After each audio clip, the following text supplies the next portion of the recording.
bertemu kembali.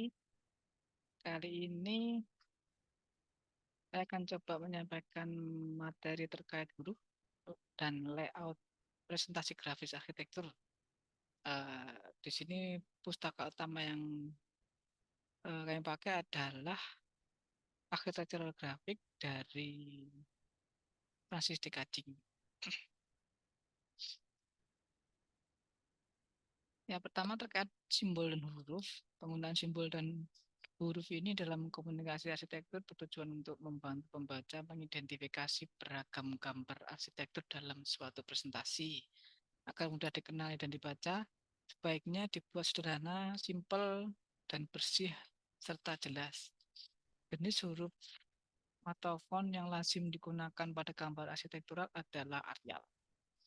Karena dianggap font jenis ini sangat sederhana sekali dan ya simple sehingga sangat mudah untuk dipahami oleh semua orang. Ya, seperti itu.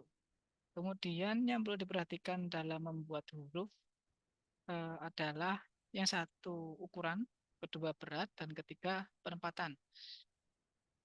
Ukuran ini ditentukan berdasarkan keterbacaan oleh pengamat dan proporsinya terhadap skala gambar keseluruhan.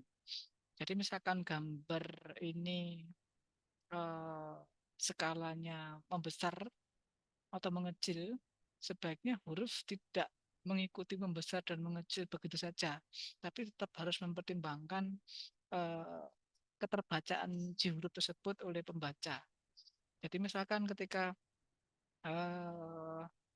gambar ini berada di skala tertentu sehingga pakai kertas yang besar, kemudian kertas A1 misalkan dengan ukuran besar huruf ukuran huruf mungkin sekitar 16 poin gitu. Tapi kemudian waktu eh, gambar diperkecil, cetak di kertas A3, itu kan jadi kecil banget kalau huruf itu mengikuti diperkecil. Jadi hurufnya harus tetap eh, terbaca. Mungkin diubah menjadi ukuran 12, tapi 12-nya itu apa istilahnya ya? Tetap terjaga, tidak ditarik mengkeret gitu ya, tidak diperkecil sesuai dengan pengecilan kertas tadi, sehingga tetap terbaca meskipun ukurannya menyusut. Atau jika memungkinkan tetap dengan ukuran 16 itu akan tetap jelas nanti. Kemudian terkait dengan berat, ini ditentukan oleh besar dan kadar komposisi grafis. Jadi maksudnya ini di apa namanya di gambar yang sebelah kanan bawah ini ilustrasi berat. Jadi huruf A yang arsir tanpa outline ini lebih berat dibandingkan huruf A yang hanya outline. Sedangkan di bawahnya ini ada huruf A yang diarsir dan dengan outline itu tapi kecil. Mungkin tingkat keberatannya sama dengan huruf A yang di sebelah kanan ini yang tanpa arsir, terus dengan outline tapi dia lebih besar. Terus di bawah sendiri ada simbol, ini simbol arah mata angin. Kita lihat di sini bahwa ketika eh, sebelah kanan ini lingkarannya diarsir gelap dengan penanda arah panahnya ini meskipun putih, tapi dia terlihat lebih berat karena kelilingnya yang diarsir gelap. Mereka begitu. Kemudian yang ketiga, penempatan ini ditentukan berdasarkan berat keseluruhan dan peran dalam organisasi presentasi. Jadi jika memang itu eh, merupakan teks yang sangat penting, misalkan judul atau ya judul lah, misalkan judul utama gitu, mungkin posisikan dia di tempat yang paling mudah dibaca dan dengan ukuran dan tingkat beratnya yang cukup mudah untuk ditangkap secara visual oleh pembaca. Seperti itu. Kemudian untuk menulis huruf ini ada beberapa prinsip yang sebaiknya untuk diikuti. Yang pertama, huruf harus tetap tegak, dapat dibantu dengan menggunakan penggaris siku. Karena kalau kita menulis secara manual, mungkin dengan tulisan kita secara umum saja kadang kan huruf-huruf kita itu kan miring. Nah, kalau untuk di komunikasi arsitektur seperti ini sebaiknya tetap tegak. Jadi ini contoh ilustrasinya di sebelah kiri atas ini eh, ketika menulis bisa dibantu dengan garis siku. Kemudian yang kedua, proporsinya harus konsisten, tidak terlalu lebar maupun tidak terlalu sempit.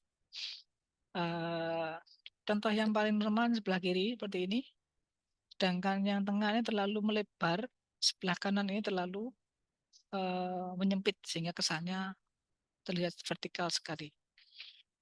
Kemudian yang ketiga, prinsip yang ketiga adalah jarak kosong atau spasi antar huruf bukan berdasarkan jarak antar ujung huruf, melainkan luas area kosong antar huruf. Jadi contohnya di sini sebelah kiri ini yang sebelah kanan dulu deh. Yang sebelah kanan ini maaf ini agak melengkung karena gambarnya, tapi sebenarnya dia lurus ya. Ini SPA ini dia spasinya berdasarkan ujung huruf ke ujung huruf.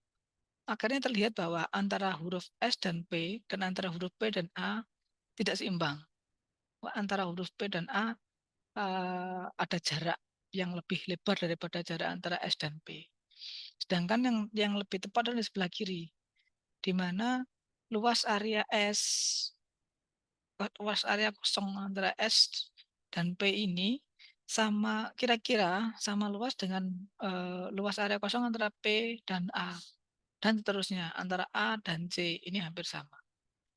Dengan demikian akan terlihat seimbang hubungan antar huruf nantinya. Kemudian yang keempat harus menggunakan garis bantu untuk menjaga konsistensi arah dan ketinggian. Sekali lagi karena ini manual, mungkin karena keenakan kadang kita itu menulis langsung saja ya semuanya satu kalimat satu paragraf itu langsung tanpa garis bantu. Biasanya nanti ujung-ujungnya akan ada uh, melengkung ya, melengkung atau menurun ke atas atau mengecil membesar seperti itu. Sebaiknya menggunakan garis bantu seperti contoh di atas ini.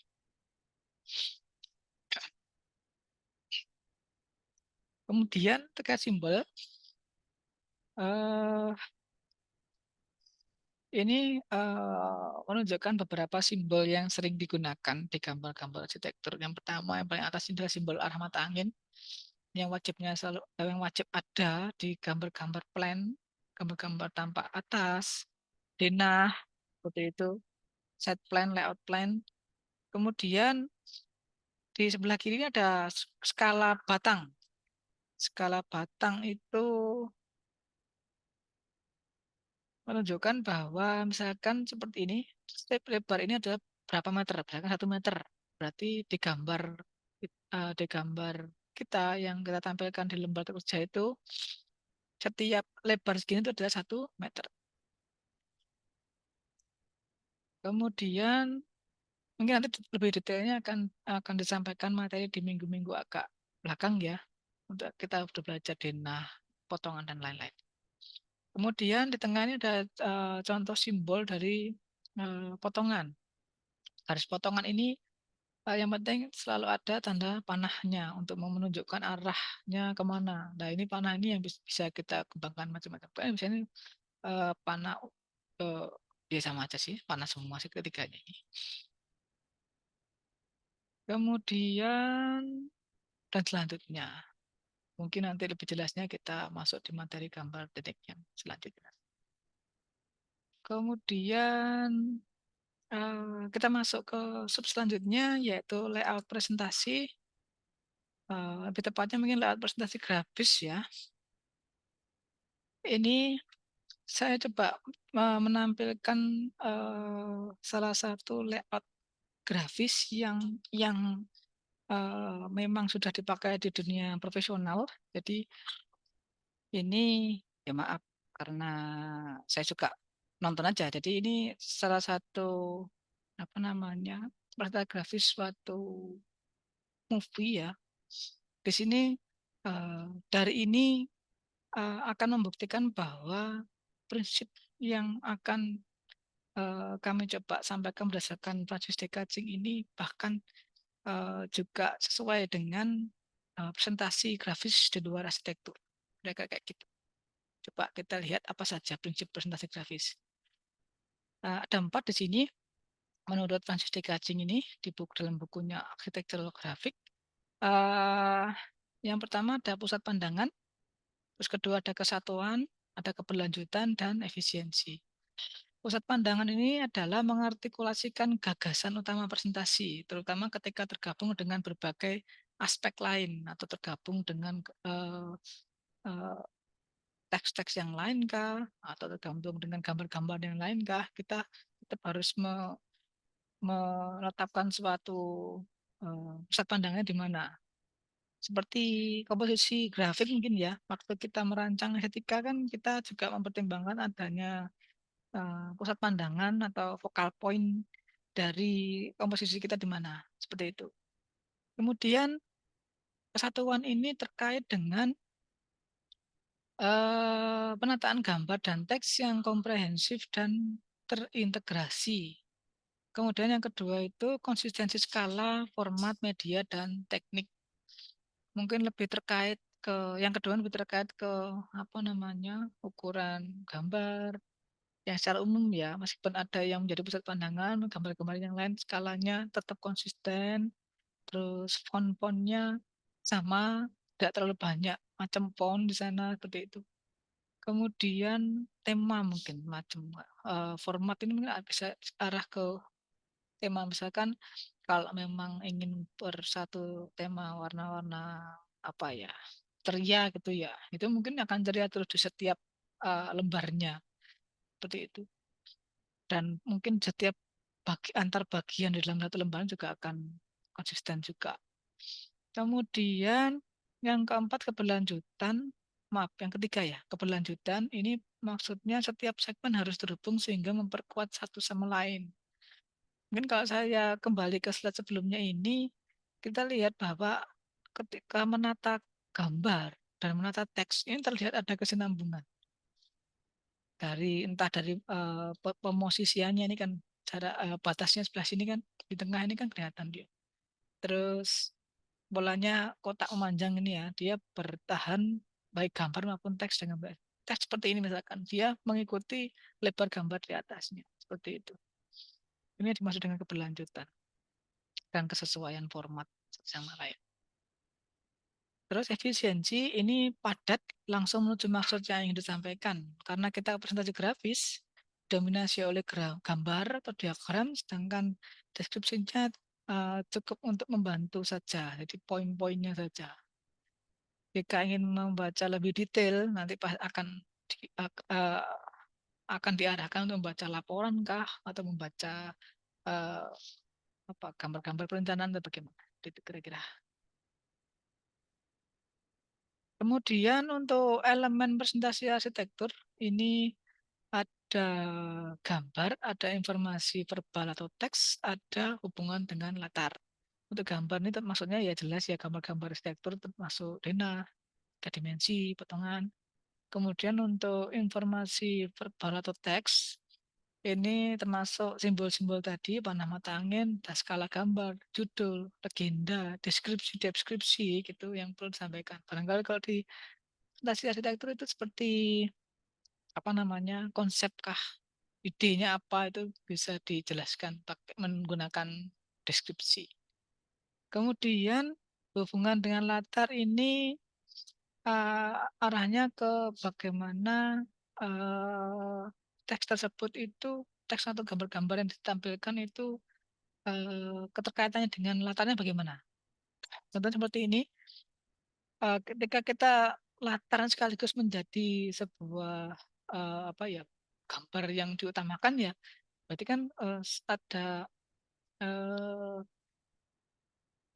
apa ya yang ingin disampaikan yang utama itu di sebelah kanan kanan ini misalkan wajah tokoh dan kemudian sebelah kiri bawah ini ada adegan lain. Nah itu jangan sampai misalkan kertas apa teks kita itu eh, menutupi bagian-bagian penting dari yang ingin kita sampaikan seperti ini. Kemudian bagaimana kita menetapkan warna-warna font kita dikaitkan dengan background. Misalkan seperti ini, kalau misalkan background gelap seperti ini kita pakai teks warna hitam, kan jelas kurang terlihat. Lebih baik makanya di sini eh, yang membuat presentasi ini menggunakan teks warna putih. Kemudian elemen selanjutnya adalah setiap elemen dikomposisikan agar seimbang secara visual, dikaitkan dengan bentuk, ukuran, kadar, dan penempatan. Penempatan ini termasuk arah, sudut, dan interval. Eh, saya balik ke atas lagi ya.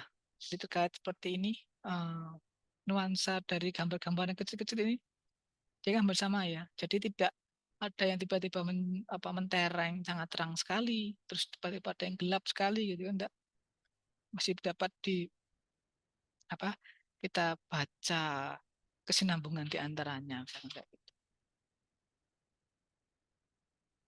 Lalu maaf nih typo ya, harusnya layout urutan horizontal ini bagaimana ketika kita di presentasi gambar arsitektur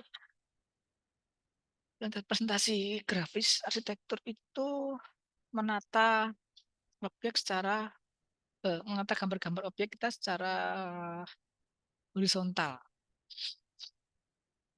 Ini contoh, ini misalkan ini sebelah kiri ini adalah floor plan atau side plan denah itu. Kemudian dia bisa dibuat apa istilahnya ya, eh, lurus ya dengan garis proyeksinya itu terhadap ini berarti gambar denah-denah ya, misalnya denah santai satu, satu dua tiga empat misalkan itu.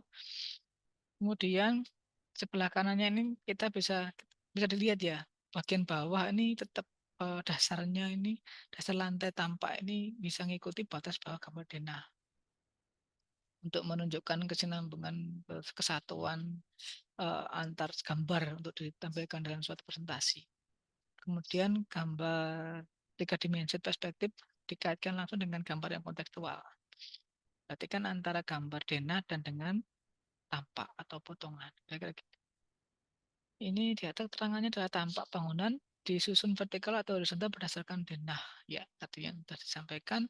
Kemudian denah-denah bangunan bertingkat disusun horizontal dan vertikal berdasarkan sisi terpanjangnya. Jadi misalkan denah ini bentuknya memanjang ke samping seperti ini ya, sebaiknya disusun vertikal. Nanti ketika denah itu ternyata memanjang ke atas, misalkan ini kayak diputar 90 derajat gitu, mungkin akan lebih baik jika disusun secara horizontal. Contohnya seperti itu maksudnya dari uh, kalimat yang di bawah ini. Kemudian kalau ini adalah layout ketika vertikal, di sebelah kiri masih dengan side plan, kemudian diikuti floor plan, kemudian diikuti 3D atau aksonometri atau perspektif, kemudian tampak seperti ini. Susunannya dia bisa ke bawah seperti ini ya, vertikal. Karena mungkin karena layoutnya, karena lembar medianya mungkin lebih apa ya, tidak cukup ketika kita buat susunan horizontal misalkan gitu. Seperti itu, di sini ada gambar potongan di bawah. Ini kelihatan garis tanah, ada ceruk mungkin untuk fondasi atau basement seperti itu. Jadi semua proyeksi dari atas sebaiknya berorientasi sama, diusahakan utara di atas. Jadi kalau side plan di sini utara sudah di atas, mungkin kalau disampaikan dalam satu lembar presentasi yang sama, mungkin di sini diarahkan sebaiknya orientasi denah juga ke atas. Cuman ini enggak apa ya, enggak mutlak sih. Kalau misalkan kita perlu memutar karena kebutuhan tertentu juga tidak apa-apa. Tapi yang penting misalkan ada di lantai satu, dua, dan tiga, sebaiknya orientasinya sama. Jadi jangan misalkan di lantai satu orientasi utara ke atas, lantai dua ke atas, orientasi utaranya ke kanan gitu misalkan itu sangat mengganggu dan tidak komunikatif. Sebaiknya searah. Kemudian potongan bangunan disusun vertikal atau horizontal berdasarkan denah atau tampak. Maksudnya seperti ini. Ini gambar potongan dari sisi samping, dinding samping ini sesuai dengan posisi denah yang di dinding samping juga. Ini akan sangat komunikatif. Jadi kita langsung paham bahwa posisi potongan ini terhadap denah itu di mana. Gitu. Termasuk ini ya, tampak semuanya kan disusunnya juga sama ya. Tampak, meskipun sebenarnya nanti tampaknya bisa berbeda-beda, lebar dan panjangnya, tapi paling nggak berusaha disusun untuk barangkali senternya sama, asnya sama kah atau bagaimana. Kemudian ini ada terkait hubungan antara objek dengan bingkainya, ternyata juga mau dapat memberikan arti yang atau persepsi yang berbeda bagi pembaca. Di sebelah kiri ini ketika objek kita ditaruh sangat kecil dan eh, dibandingkan dengan bingkainya, ini berkesan bahwa objek untuk menegaskan kesendirian objek. Sedangkan hubungannya tengah ini yang seimbang antara objek dan latar. Jadi kira-kira mungkin sekitar berapa ini ya? Objeknya diletakkan sekitar hampir 50 ya, mungkin sekitar 40-50% dari lebar apa namanya lebar luas bingkai. Jadi kesannya mereka seimbang. Sedangkan sebelah kanan ini objeknya dibuat sangat besar sekali. Ini jadi hubungan antara objek dan latar menjadi ambigu. Jadi maksudnya mana yang objek, mana yang latar ini dibuat ambigu. Kadang pada kasus tertentu kita menginginkan penataan seperti ini. Jadi garis ini kan jadi agak kurang jelas ini garis batasnya objek kah atau memang ini hanya latar gitu seperti itu kira-kira. Kemudian ada hubungan antara objek dan latar untuk objek eh, yang latar kosong. Ini kesannya objeknya melayang. Sedangkan di tengah ada sedikit eh, latar sedikit bawah gini seperti ini. Ini objek berkesan berdiri secara stabil. Sedangkan yang paling kanan latar menjadi bagian dari objek eh, seakan seperti latar memiliki latar lagi. Kira-kira begitu. Eh, saya lanjut dulu saja. Terus kemudian untuk menempatkan beberapa objek dalam satu bidang presentasi yang sama, satu bidang presentasi media, itu ada beberapa penataan juga. Yang paling kiri adalah ketika objek tersebut dibuat jauh. Seperti ini akan dibaca sebagai dua objek berbeda jika jarak antara objek setara dengan jarak ke bingkai lembar kerja. Ini jarak dari objek ke bingkai dengan jarak antar objek ini setara ya. Jadi seakan ini memang memang objek berpisah. Misalkan ini bangunan A, ini bangunan B. Kemudian jika lebih dekat, dianggap saling berkaitan satu sama lain atau satu set. Eh, misalkan ini gambar tampak kanan, tampak depan bangunan A, dua-duanya gitu. Dua-duanya dari satu bangunan. Seperti itu. Itu akan lebih baik jika kita menampilkannya berdekatan. Yang paling kanan lebih dekat lagi dibaca sebagai satu objek jika ditempatkan sangat dekat antar satu sama lain. Jadi ini mungkin arahnya bukan seperti ini eh, gambar bangunan A dan bangunan B atau tampak depan dan tampak samping. Bisa jadi ini lebih mudah dibaca sebagai bahwa ini keduanya ini bagian dari bangunan A. Misalnya bangunan A sepatu bangunan yang tengahnya kayak jeda gitu ya. Jadi misalnya apa? Punya dua tower gitu misalkan ya. Jadi buat ketika di gambarnya dekat ini dia kan arahnya ke misalkan ini bangunan A ini dua tower atau dua dua masa bangunan yang berdekatan ada jeda sedikit gitu aja. Ini sekali lagi tidak mutlak tapi mengarahkan persepsi pembaca menjadi seperti itu ketika eh, Anda menempatkan gambar dengan situasi yang berbeda-beda. Kemudian ini beberapa contoh atau cara untuk menampilkan kumpulan objek. eh ini yang belah kiri atas, ini gambar tiga dimensi di atas, kemudian di bawahnya ada gambar-gambar tampak diberi latar. Ini, kemudian yang di bawah, kiri bawah, ini gambar-gambar tampak terlihat di sebelah kanan atas, tapi di yang besar ada gambar tampak yang gede diberi latar. Seperti itu. Ini akan menyatukan semuanya menjadi satu. Beda lagi ketika Anda menempatkan misalkan gambar denah sendiri seperti ini ya, tampak sendiri tapi tanpa latar yang menyatukan semuanya. Ini kesannya seperti objek-objek yang bisa jadi objek yang terpisah dan berdiri sendiri-sendiri. Barangkali ini objek A, ini objek B gitu. Bangunan A, bangunan B misalnya. Kemungkinan sebelah kanan atas, ini contoh yang lain bersama dengan yang kiri ya. Jadi tapi ini menggambar perspektif. Kemudian ini sebelah di sini adalah beberapa gambar denah atau tampak yang disusun secara vertikal dan diberi latar. Kemudian yang di sebelah kanan bawah ini lagi-lagi disatukan dengan latar ya antara dua gambar ini, gambar yang depan dan gambar yang bawah dan gambar yang atas. Latar yang dibedakan kadarnya dapat dimanfaatkan untuk menempatkan dan mengikat rangkaian gambar atau objek dalam satu lembar kerja presentasi. Seperti itu ya, kita memanfaatkan latar bukan objeknya, jadi bukan sekedar untuk background aja, hanya sebagai latar belakang, tapi juga ada fungsinya sebagai pengikat untuk menjaga kesinambungan. Kemudian teks dalam presentasi gambar, judul dan simbol gambar harus pada posisi yang berhubungan langsung dengan gambar yang terkait. Jadi misalkan ini gambar denah, gitu misalkan ya, atau apalah. Teksnya ini kita coba bisa mengambil acuan dari salah satu garis dari objek. Seperti ini ya, dia rata kiri, tapi kirinya bukan kirinya media ya, tapi kiri dari objek ini. Seperti ini, batas kirinya objek. Ini yang rata kanan dari batas kanannya objek. Kalau ini dari sisi dasar objek ini menjadi sisi dasar untuk menulis juga. Dia akan kesannya lebih rapi dan langsung menunjukkan teks ini adalah untuk menerangkan gambar ini. Gitu. Lanjut yang lain ini secara as, teks sesuai as objek. Ini teks dengan objek yang mungkin misalkan bentuknya garis bidangnya miring, garis-garis gambarnya miring. Kita tetap bisa mengambil titik yang atau meskipun kecil seperti ini ya garisnya yang vertikal ini ya, tapi ini tetap kita bisa jadikan acuan.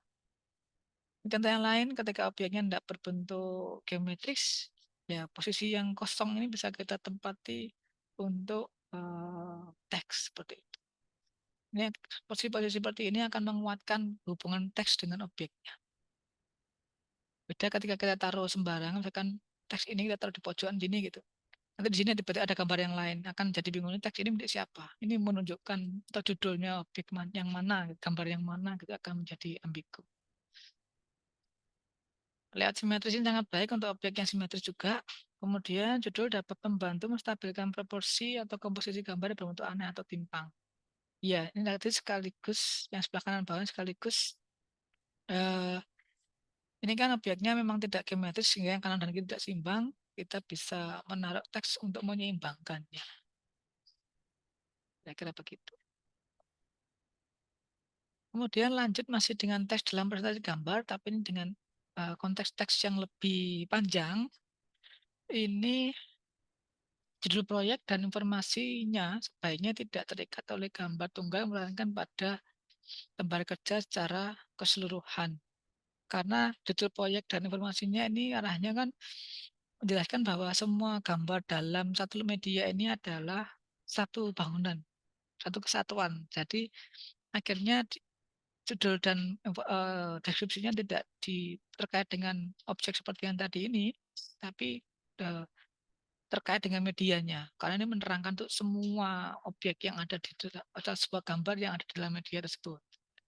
Kalau ini tadi kan memang teks yang menerangkan untuk satu gambar atau satu objek yang ada di presentasi tersebut. Kemudian yang kedua, teks dengan informasi jenis sebaiknya dikelompokkan dalam kumpulan teks dan dihubungkan dengan teks yang terkait. Jadi misalkan ini apa ya menerangkan tentang denah gitu ya. Nanti satu apa deskripsinya, nanti dua deskripsinya, nanti tiga. Nah ini kan sebuah keterkaitan yang cukup kuat antara deskripsi satu dengan yang lain. Ini sebaiknya dikumpulkan jadi satu. Misalkan nanti tiba-tiba ada keterangan tentang konsep, atau keterangan tentang potongan, ya itu mungkin kita bisa mengumpulkan di set yang lain. Seperti yang gambar sebelah kanan, Barangkali yang sebelah kiri ini kumpulan keterangan tentang denah, yang sebelah kanan keterangan tentang konsep atau tentang gambar potongan gitu. Kita bisa pisahkan seperti ini dapat dikelompokkan. Kemudian spasi antar baris teks minimal setengah kali tinggi huruf. Spasi baris antar kumpulan teks informasi minimal 2 kali tinggi huruf. Jadi spasi ya kayak di Microsoft kan ada spasi 1, spasi 1,5 dan spasi 2 gitu kan ya. Ini minimal antar baris ini setengah kali tinggi huruf, sedangkan antar kumpulan teks ini 2 kali tinggi huruf sehingga memberikan jeda bahwa ini adalah sebenarnya uh, uh, uh, di lantai 1 dan di lantai 2 itu kan terpisah ya. Ini dipisahkan oleh uh, minimal tinggi kali 2 huruf seperti itu. Tinggi 2 kali, salah. Minimal 2 kali tinggi huruf. Kemudian untuk format presentasi, maksudnya format menata gambarnya, kita bisa dibuat seperti ini. Denah disusun berjajar ke arah, maaf typo lagi nih, ke arah sisi terpanjang. Jadi kalau objeknya setinggi ini, eh, objeknya setinggi ini eh, eh, memanjang ke atas seperti ini, sebaiknya menatanya berjajar ke kanan. Kemudian eh, untuk ketika objeknya dia memanjang melebar ke kanan kiri seperti ini ya, ini disusunnya secara vertikal sesuai yang disampaikan di yang materi slide sebelumnya tadi. Kemudian gambar tampak dan potongan dapat disusun secara horizontal agar terhubung secara vertikal satu sama lain. Maksudnya seperti ini. Ini gambar tampak dan potongan ini kalau dijajar secara horizontal seperti ini, sebaiknya garis tanahnya sama atau garis lantainya itu sama. Posisi lantai dasarnya mungkin di sini semua. Seperti ini. Ini akan sangat informatif ya antara potongan dan tampak maupun antar tampak maupun antar potongan sehingga kita membacanya jelas oh lantai yang memang ditaruh dengan ketinggian sama di gambar di presentasi ini berarti memang 0,0-nya atau misalkan 1 meternya itu sama semuanya gitu. Bentuknya skalanya dengan skala yang sama juga. Kemudian Dena dapat dihubungkan dengan gambar 3 dimensi secara horizontal. Terus ini jadi gambar aksonometri gambar denah. Misalkan aksonometri lantai 2, ini gambar denah lantai 2. Denah dapat dihubungkan dengan tapak dan potongan secara vertikal. Ini gambar potongan, ini gambar denah. Cuman umumnya memang kita naruh gambar denah di bawah, baru di atasnya dapat potongan dan tapak. Cuman ini contoh yang menunjukkan intinya seperti yang dibahas tadi ya, sang sisi sebelah kanan ini di potongan sama dengan memang posisinya ya sesuai dengan denah yang di dinding sebelah kanan ini. Gitu.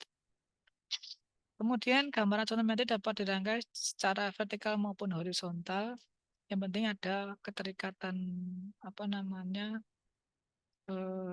secara visual gitu ya. Ini kan ada garis ini kan membantu posisinya ini supaya tetap apa ya berkesinambungan gitu loh.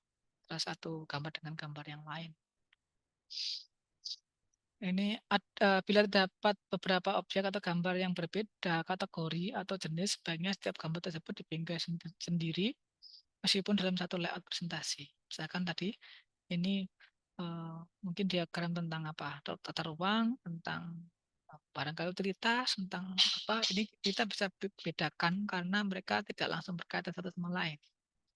Ini misalkan gambar perspektif dari kanan kiri, terus ke depan, apalagi kalau objeknya beda-beda, sebaiknya dibingkai-bingkai tersendiri seperti ini.